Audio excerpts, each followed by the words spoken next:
How to secure the security words. After visiting the dashboard, on the top left corner, you can select the language you prefer. Choose Forgot Password. Then enter your username. A password reset link will be sent to your registered email.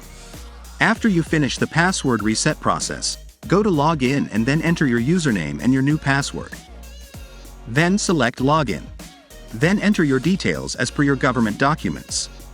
Start filling out the form by entering your name, surname, email address, mobile number, address, city, region, and the country you live in. Enter your Instagram username. Then select I agree to the terms and conditions. Then select Update.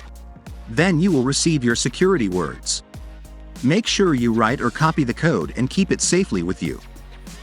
The security words will be generated in English. Also, please note that anyone with the security code can access your account.